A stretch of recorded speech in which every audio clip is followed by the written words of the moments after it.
Did you know that there are nearly 2,500 kilometers of airways in the human lungs alone? So what do we need all of that for? It's all part of something called the respiratory system.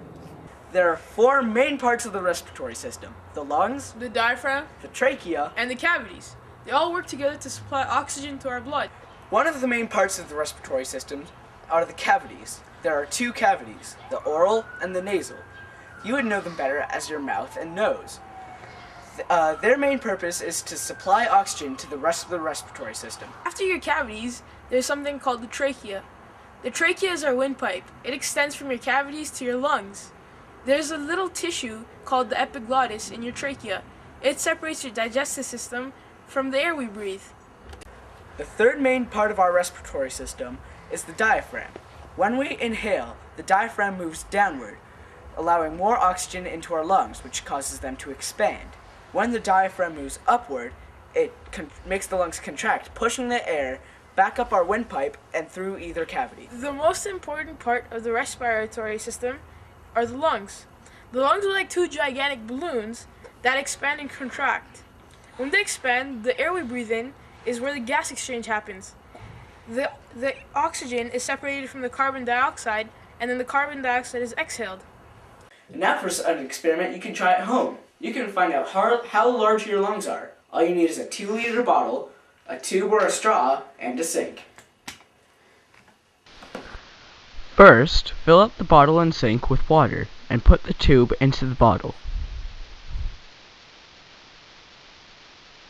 Next, place your hand over the bottle and put it upside down in the sink.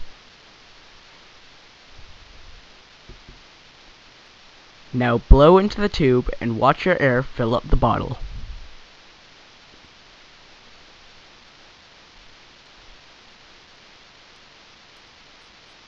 Finally, pour the leftover water into a large measuring cup. There was 1 liter of water in the measuring cup when we were finished, and because the bottle was 2 liters, we subtract 1 liter from 2 liters to find out that I have a lung capacity of approximately 1 liter. Now that you know the major parts of the respiratory system, let's go into a bit more detail. It starts off with the two cavities we discussed earlier. Then it goes to the trachea, which separates to the left and right bronchus. The air then enters the respective lung. Inside the lungs are bronchiole, at the end of which are alveoli, which are small air sacs that are the destination for our air. Then what we call the gas exchange happens. The gas exchange begins when blood from the pulmonary artery passes through the capillaries, which are very small blood vessels embedded through the walls of the alveoli. Inside the capillaries, the oxygen and carbon dioxide get separated, and the oxygen gets put into the blood and taken away by the pulmonary vein.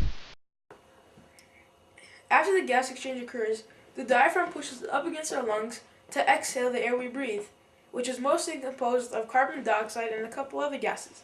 To prove it, here's an experiment that shows that the gas exchange really works. For this experiment, you'll need a tall glass and a few matches. Drop a match into the glass. Because the glass is full of oxygen, it will stay lit. Now do the experiment again, only first, breathe into the glass before you drop the match.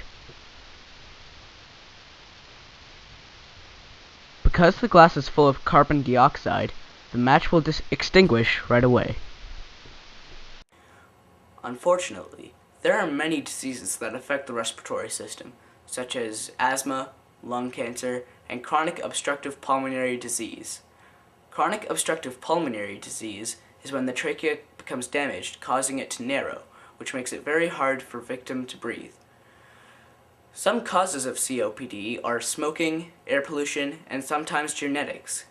COPD has no cure, but it's very easily preventable and treatable. The easiest way to prevent COPD is not smoking, and smokers who do catch COPD can slow down the effects by quitting. Also, some surgeries can help slow down the effects, but that's very rare. There are also some medications that, in very high doses, can slow down the effects of COPD. Now you know how the human's respiratory system works. Also, all animals have a respiratory system, but they all work differently. But that's all the time we have for today. Thanks for watching.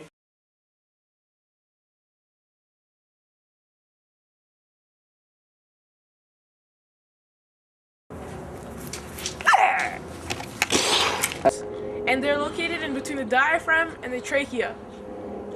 The lungs is where... Oh, no, I'm gonna try that again. Lungs are where the air... Stop that!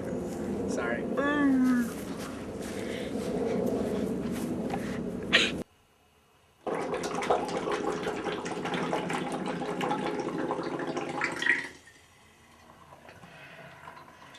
You filled up the whole bottle?